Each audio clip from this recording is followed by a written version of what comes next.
Welcome to the Astro Psyche. This is your weekly astrology forecast for July 7th through the 13th.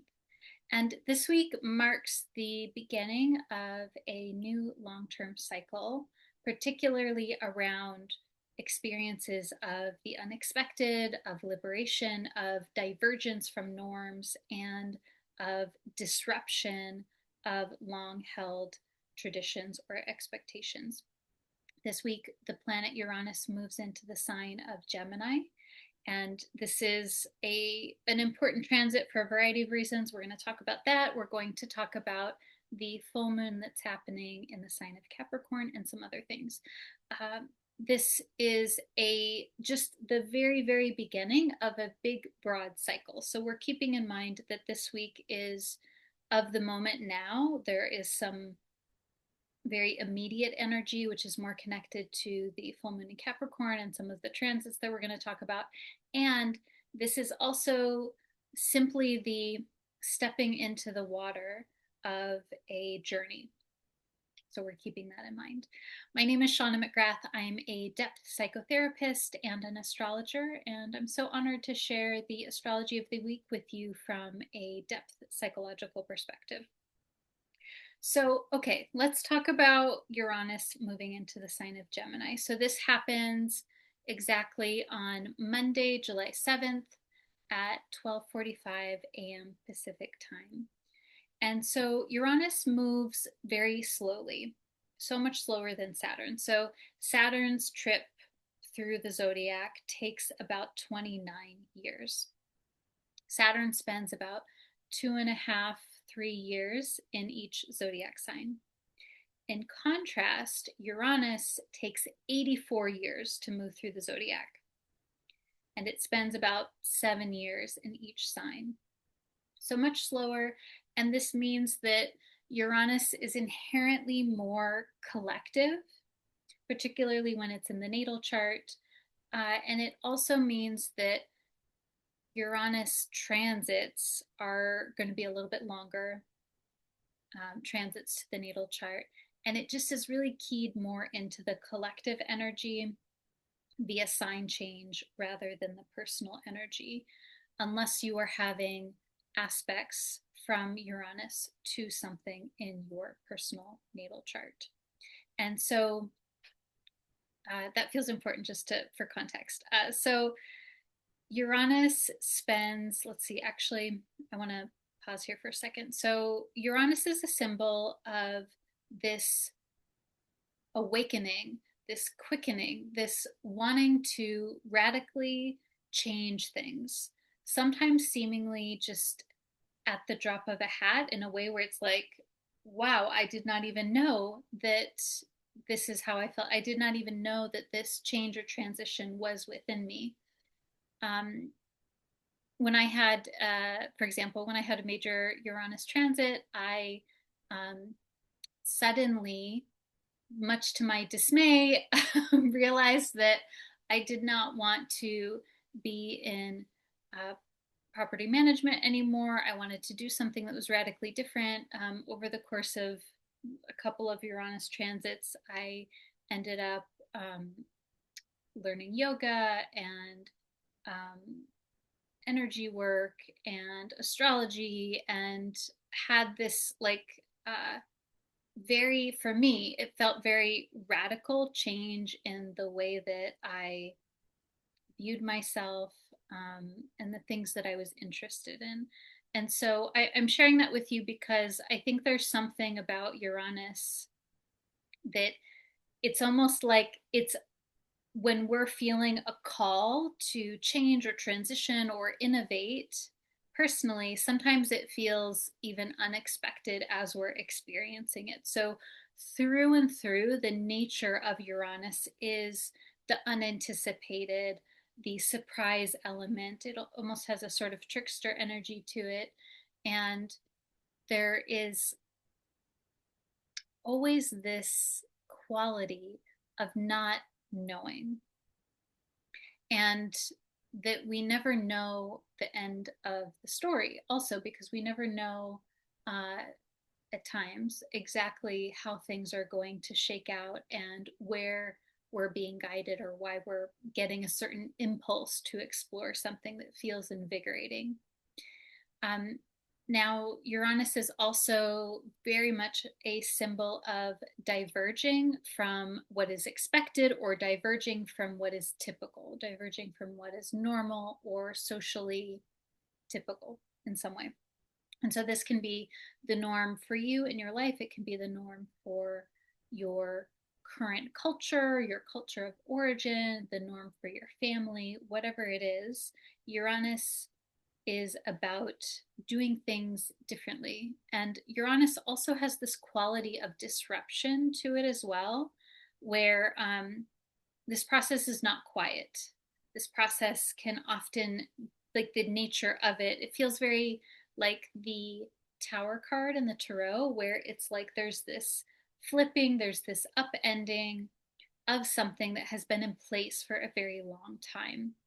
And so it can be, of course, depending on the situation and depending on what your life is, it can feel invigorating, exciting, also scary and disruptive and unstable at the same time. Uranus also has a lot of themes around liberation, independence, innovation. This that when there is an allowance of radically changing one's setting or perspective or lifestyle in some way, then there can be something new that comes out of that. Let's see, what else do I want to say here? So also within the context of Uranus, we can think of Uranus personally in 7-year and 21-year cycles. So I'm saying this because Uranus is in each sign for about 7 years. And then the Uranus square is about a 21-year cycle. So I'm giving you a lot of information. So if it doesn't make sense, just let it wash over you. Take in what makes sense to you. So for example, just to orient us, Uranus is moving into Gemini this week, and it will be there for about 8 years or so.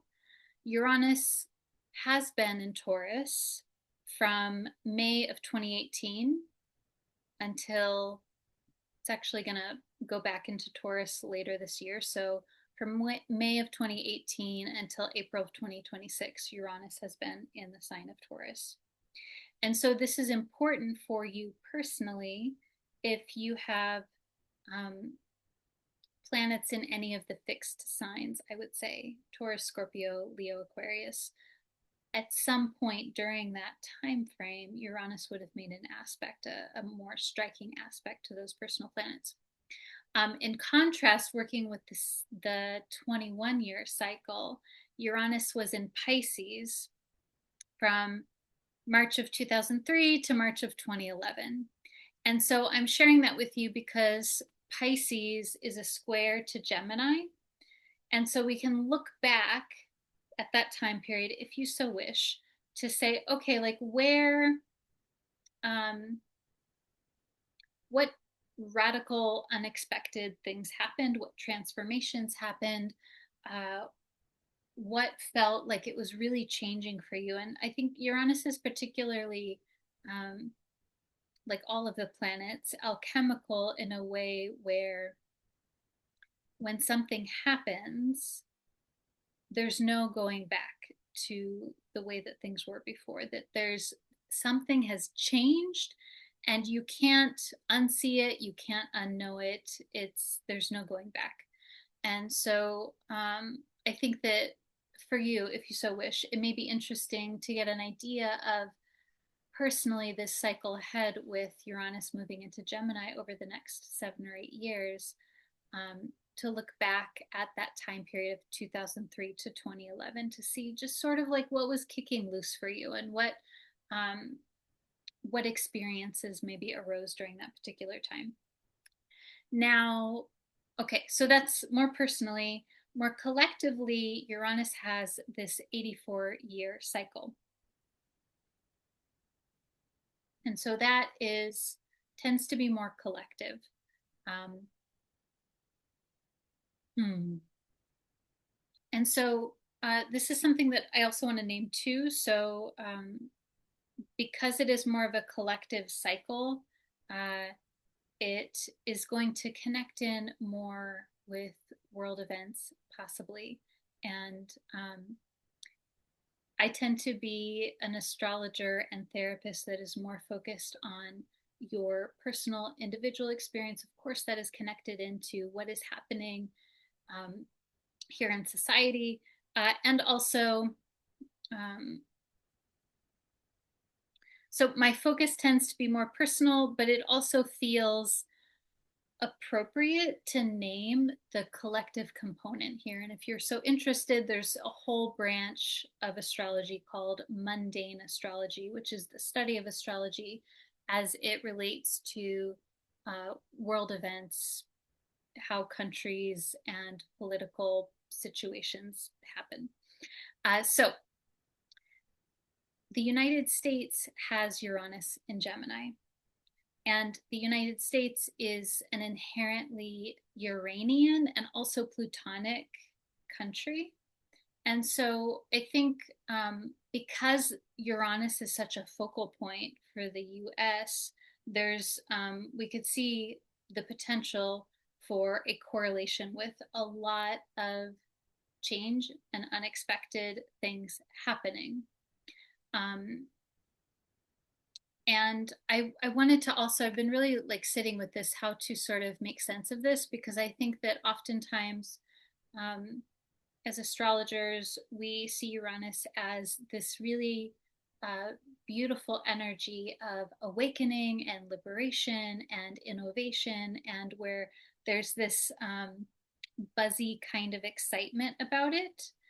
And the other potential of Uranus is where things become destructive or where things become detrimental when there is, I would say, maybe a dysregulation um, where things are happening too fast, and it's sort of like a wanting to throw everything out at and to have independence and to have innovation at all costs. And then maybe things like safety, security, structure, ethics, etc., can go to the wayside. And at its core, one of Uranus's symbols is the transformation and upending of long held structures or traditions, whether those are literal or psychological. And so I think that um, Uranus can be liberating, innovative, and it can signal that something unexpected is flowing in a way that is life enhancing.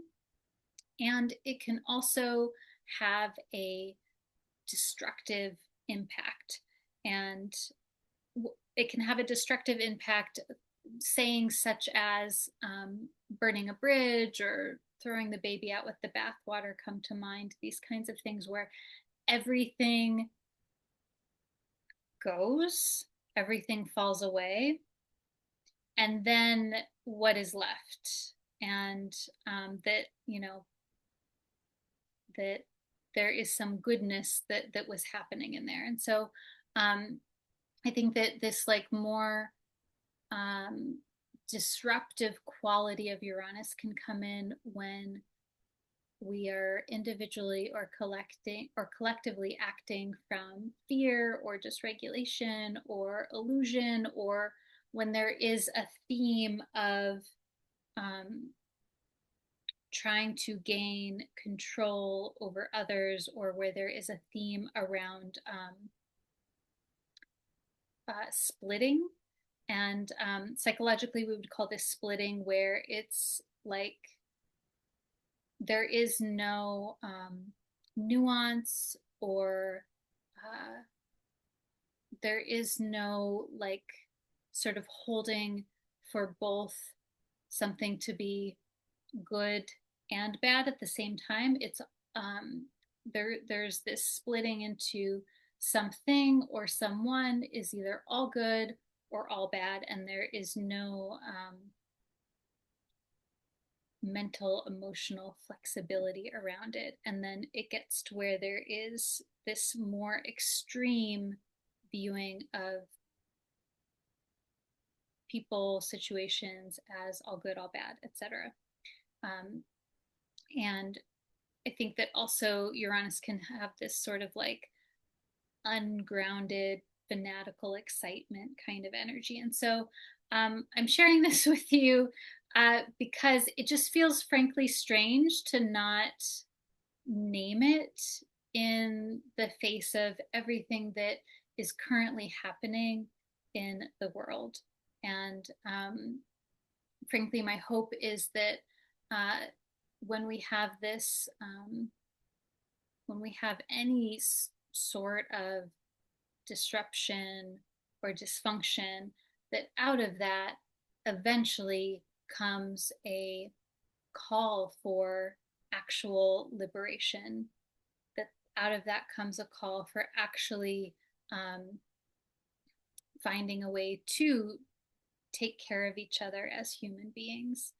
And so those are some of my initial thoughts on Uranus. I think that, again, yeah, this may be more collective, and it may be just an energy that you're experiencing in general.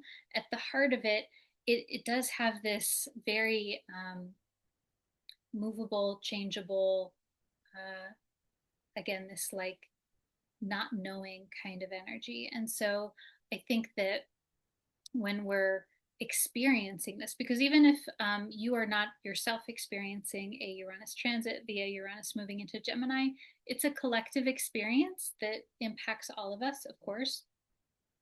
We're affected by our environment and our current life circumstances. And people in your life may also be experiencing a Uranus transit. And so I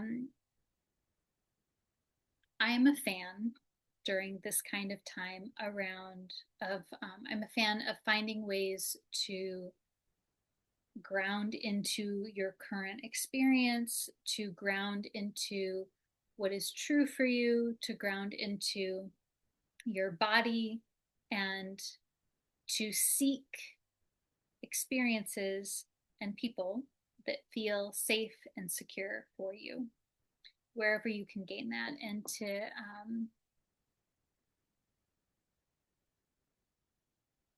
to find little moments of being present, of being here. And because Uranus is like very it's very ethereal in a way. And so how can we essentially ground and be in a safe way in the body or in the emotional experience in a way that is authentic as much as possible? And I know for some folks, the body feels like a very unsafe place. And so even if that is the case, what feels safe for you, what feels like home for you, I think can be helpful during this sort of unstable kind of energy. So, okay, I may have more to say about that, but I don't quite know. And I'm curious how you're feeling about this, how this is sitting with you, and just what's coming up for you as I'm sharing this. Now, let's talk about other things that are happening this week. So also this week, we have a full moon in the sign of Capricorn. And so again, this is more immediate. It's more of the now, in contrast to Uranus. And full moons tend to be this time of culmination, of things coming into full view, things coming into our awareness or coming into a fuller sense of perspective, coming into our consciousness. And with this particular moon, we're talking about the full moon in the sign of Capricorn. Capricorn is concerned with our material security, in material meaning in this human physical body. And it's also very much focused on how we can do the things more practically that we need to do to take care of ourselves, to, I think, also feel a sense of surety and confidence in our own existence.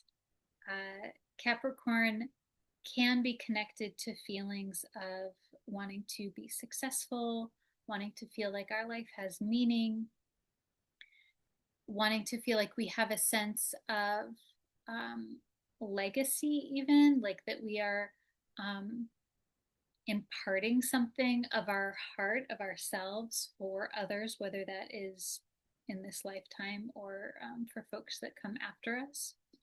And so these are some of the themes that may come up. And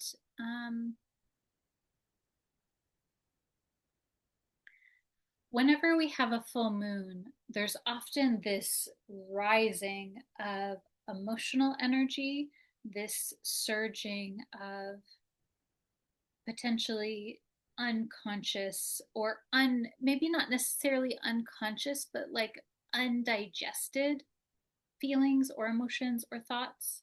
And so I think that we could consider the full moon also as this opportunity to anything that has sort of been kind of like circling around in your awareness that you haven't quite had the time or the wherewithal to deal with it. It's coming in so that you can look at it. Doesn't mean that you have to like deal with it, suppose, so to speak, right now, but there is something about um, encountering more of yourself or encountering more of your psyche, encountering more of how you actually feel or think about something in particular. And so it can kind of feel like this, again, this swelling of emotional, mental, or psychic energy. And so, again, of course, like always, we want to do the things that we need to do to take care of ourselves and to create some space to mentally and emotionally process, whether that is having some time to yourself or being with people that you find connecting, or writing out your thoughts, or maybe it's something like a ritual that you want to do where you write down some things that are really on your mind that you want to compost, and you burn that or bury it in the ground or something, like in a safe way, of course, something of that sort. Now, also about this full moon. Okay, so this full moon is happening on Thursday, July 10th at 1:37 p.m. Pacific time, and it's exact at 18 degrees of Capricorn. So it's sort of like the last third of the sign. And it's opposite Jupiter. So Jupiter is freshly in the sign of Cancer. So Jupiter being opposite this full moon. And I think this really adds some buoyancy, some potential for looking at things from a wider perspective. Jupiter can sometimes be connected to having a sense of faith or hope or optimism. It can also be another layer of this like swelling or influx kind of energy, because Jupiter is about things expanding, growing, becoming more, including more and more and more. And so that's a possible energy here, particularly because it's an opposition. So I would say I think there's a lot to process here, frankly. I think there's a lot mentally, emotionally to process and to think on. And I would encourage you to be really gentle with yourself. Another thing about Moon and Capricorn is that Capricorn energy can have very high expectations. And so folks that have their natal moon in the sign of Capricorn, they can present as very stereotypically high achieving, very driven. They're a cardinal sign, like Cancer and Aries and Libra. So those signs, the cardinal signs, there's a certain drivenness to them. And also a side effect of that is sometimes there can be a harsh inner critic or an inner judgmentalness with Moon in Capricorn. And so this is a very short-term experience of the Moon in Capricorn, but there may be something that comes up here as well. And so we're also holding space for that energy, any thoughts or feelings of not enoughness, of all the things, in Jupiterian fashion. Not enoughness or too muchness or not having done the right things, not being successful, all of those thoughts and feelings, we can just let those sort of arise, and then we can acknowledge them, but not let them define the feeling about ourselves. And again, of course, like with many things here, I say this to you as well as to myself. So let's see, what else about this? So I'm curious, like what's coming up as I'm speaking on this?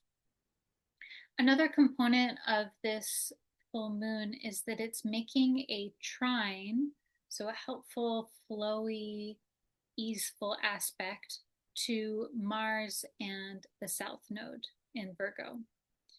And so I think there's this kind of energizing impact here that Mars can bring. There's also a precision to Mars and Virgo. And Mars with the South Node in particular, the South Node is about things falling away, things dissolving. There's sort of this, it's making me wonder if this full moon for you might be about allowing things to come in and then allowing for things to be sort of pruned or cut away. I know we typically think of like pruning and letting go when we're in the dark phase of the moon. And this is the opposite. This is the bright phase of the moon. But there's something here maybe about being energized to take action, being energized to discern or to concentrate your energy, where it's like, okay, this needs to be done, or this needs to fall away in some way. Something like that might sort of, there might be like this sort of clarifying and mobilizing sort of tone here to this particular full moon. And again, this is happening sort of later in the week, Thursday, July 10th, or maybe Friday the 11th, depending on where you are in the world. Okay, so other more minor things that are happening this week is we have Venus in Gemini making a trine to Pluto in Aquarius. And so I actually really like this because Venus is here in Gemini with Uranus. And so Venus is bringing some of its helpful, healing, restorative energy to what for Uranus is sort of this, as we discussed, this chaotic feeling sort of energy. And Venus making this trine to Pluto, to me, feels like a potential for doing some deep healing work, doing some, having some deep relational connections. It's a trine, so it's not really asking, it's not really demanding anything of us. The astrology is always just a signal. It's just like this cosmic clock on the wall that points to the energy that is swirling around. And so in this case, the energy that is swirling around, there's something here around relationships or beauty or pleasure or enjoyment that when you go deep with it, Pluto, there is something that could be healing or enjoyable. That Venus Pluto really encourages depth and meaning and seeking the heart of the matter. is very Venus Pluto. Okay, also this week, the planet Saturn makes a station retrograde. So Saturn is currently in Aries. It's stationing retrograde, which means instead of appearing to move forward in the zodiac by our eye, it's going to pause, and then it's going to appear to move retrograde backwards through the zodiac. And Saturn is retrograde about half of the year, so it being retrograde is not revelatory, and Saturn will eventually move back into the sign of Pisces. So this is why it's important, because it's closing out that last bit of experience of Saturn in Pisces. And so we're going to talk more about that later this year when it happens. It's not happening immediately. Saturn's moving into Pisces in September this year, 2025, and it will be in Pisces until February of 2026. So both Saturn and Neptune this week will be retrograde, and they'll be eventually moving back into Pisces before they, in 2026, move forward into the sign of Aries. And so this is just, again, more background information to keep in mind. Okay, so that's what I have to say for now about the astrology of this week. I have 3 reflection questions for you, and then we'll pull some tarot together. So reflection question number 1. What life choices have led you to a greater sense of freedom? And I'm thinking this really over your lifetime. So and this is really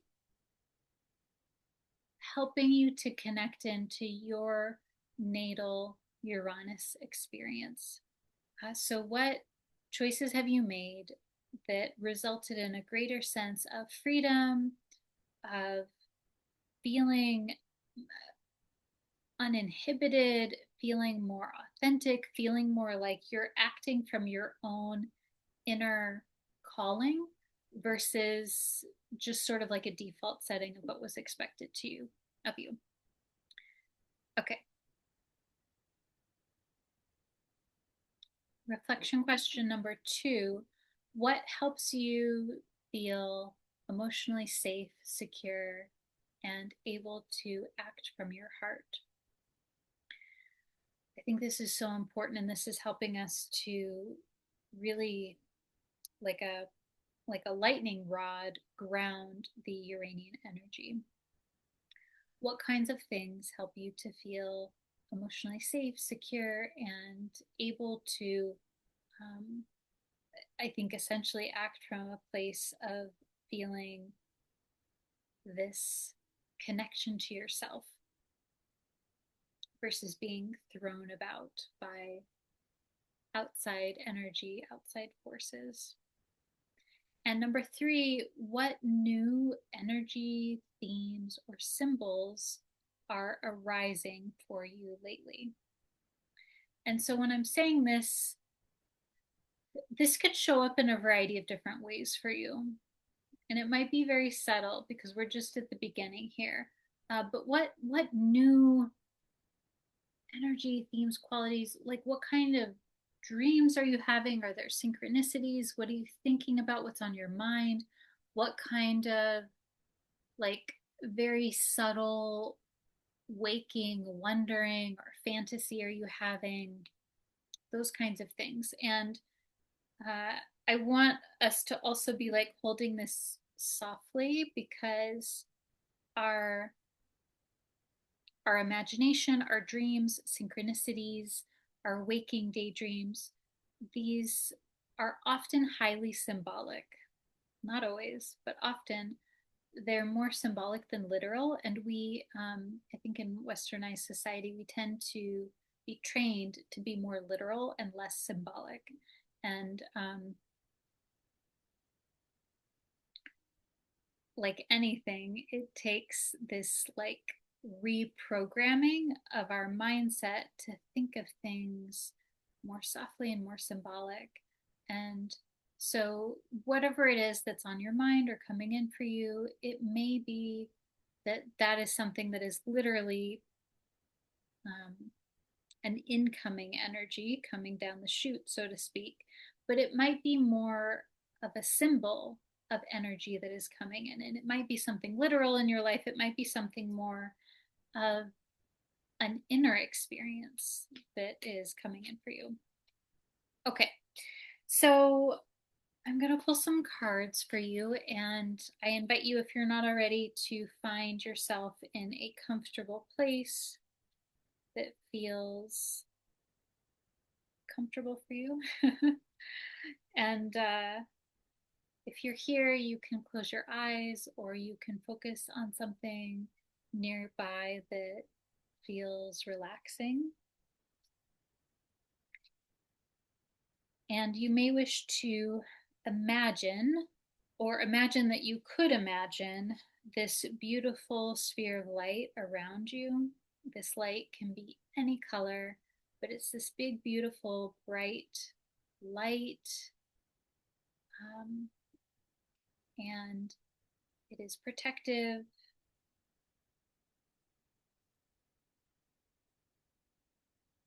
It encircles you with security, safety, and wisdom. Okay. While you're here, you may wish to invite in the presence of your spiritual guidance team, your ancestors, whoever, whatever is that benevolent guiding presence for you. Ask that they are here with you to protect you, to help you, and to communicate with you in a way that you can easily understand.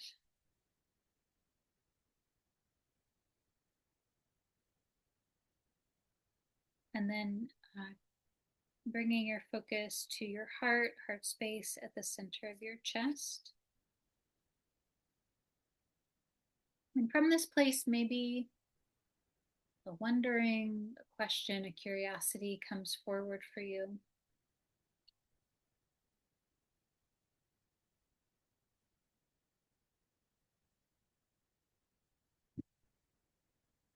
If you like, you may pick a number between 1 and 3, and that card can be special to you.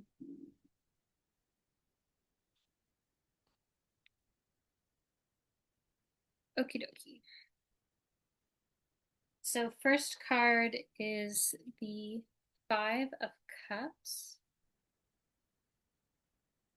And in this deck, this is the Tarot of Spells and Potions. In this deck, it's an image of a person sitting on their bed. They're sort of like looking up longingly out the window at the moon. And there's 3 cups overturned, like spilled over on the ground, and they're looking out the window at 2 cups that are filled, that are on the windowsill. So this card can often symbolize disappointment, grief, sorrow, about things that just were lost, didn't go well, didn't go the way that you wanted them to. And there's often a theme with this card around, there's an encouragement to reorient your focus or your perspective. Typically, there's this thing around the subject's eyes and where they're pointed, what their focus is on, whether it's on the empty cups, the things that didn't work out, the things that have been used up, and versus the 2 full cups here. And so in this card in particular, in this deck, the person is looking at the 2 full cups, and they're like looking out, they're looking up at the sky outside, and they're sort of, they just, yeah, they feel very, there's like a longingness in this card that I'm feeling here. And so I don't know, I wonder, is that something that's happening for you here, where there's like a longing for what could be or what will be, what should be, maybe a disappointment with things being crushed or not having worked out. And there's this being drawn to what's working. I think that's encouraged. And then also being drawn to the other world in some way, being drawn to, I don't know, this kind of, the sky feels kind of like the magic of life. And there's sort of like a wishfulness there, like a wishing to connect. So we're going to look at the other cards, and I may have more to say about that, but I'm curious what comes up for you when I'm describing this. Okay, so the second card is the strategy card. And so this card is unique to this deck. It's like a bonus. And it's an image of a person in this like very fluffy yellow dress and a yellow hat, and they're stepping from a sword onto a wand. And they look like they're sort of balancing here. So strategy, as the name of the card sounds like, is about being strategic, being thoughtful. This card to me in particular, because it has the yellowness of the lion of the strength card, and then also the infinity symbol above this person's head, it to me feels a lot like finding a way to exist in maybe what would be a tense or challenging situation. And so how can you do that? And so the strategicness may be you being thoughtful and thorough and planning. It may also be how do you keep your cool in the moment? How do you find your footing? How do you make sure essentially that how do you make sure, okay, actually wait, hang on, I'm kind of, I want to take a different pathway here as I'm looking at this card. So this card also sort of feels like the magician as well, because there are all of the raw materials for creation that are in the magician card. So in this card, she has a pentacle and a wand, as well as the sword and the more like staff kind of wand thing. And so there's something here about working with your own potential and drawing on the resources that are available to you, your inner resources, your outer resources, and creatively finding your path forward. I'm thinking about the Five of Cups being sort of about like processing loss and grief, and then focusing on what is still wanting to be experienced. And the strategic card, the strategy card here, sort of feels like the practical planning process of that. Like there's this maybe possible disappointment, disillusionment, like, oh, and then it's like, okay, and how to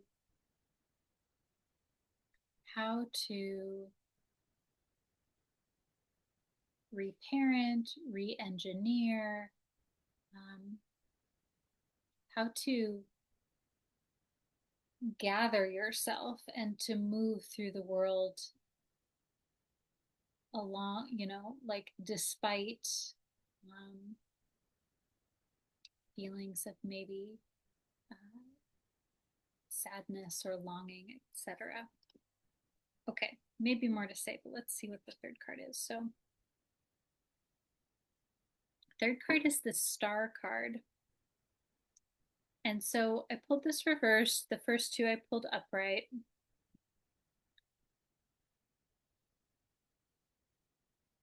The Star card in Tarot is a symbol of hope, renewal,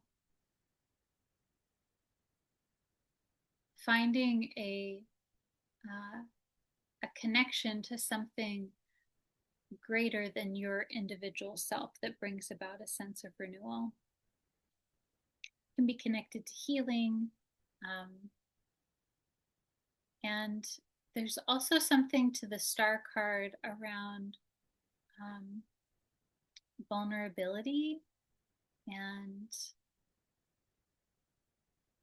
being open, and that there's something renewing in that as well. So I quite like this because and so when I am pulling this reversed in the placement in the deck, just the way that I'm feeling into it right now, it sort of feels like the actions that you're taking are going to lead to some sense of renewal, but we don't quite know exactly what that's going to look like yet. There's this journey that you're going to need to go on. The strategy card to me also feels very like follow the yellow brick road to me, like Wizard of Oz. This person doesn't really look like Dorothy, but just the yellowness of the dress and the way that they're walking sort of feels like, yes, there is a journey that is being embarked upon. And one of the themes with the magician is that you have the resources that you need to do the thing, which is the case with Dorothy and the Wizard of Oz. She had the power in her shoes all along, or in herself. Okay, so I feel like, yeah, there's something, there's a longing, there's a draw, there's a wanting here, and there is a doing something about it. There are there's a path, there's some steps, there might be multiple paths here, and there might be like connecting in with the Uranus energy. There might be some unexpected twists and turns and needing to sort of pivot to make your way through. And then this process, though, is leading to renewal. This process is leading to healing and hope and regeneration. How beautiful. That is my hope for you. Okay, so that is what I have to say for this week. I am sending you, gosh, just so much love and ease and safety and security, and I will see you next week. Bye.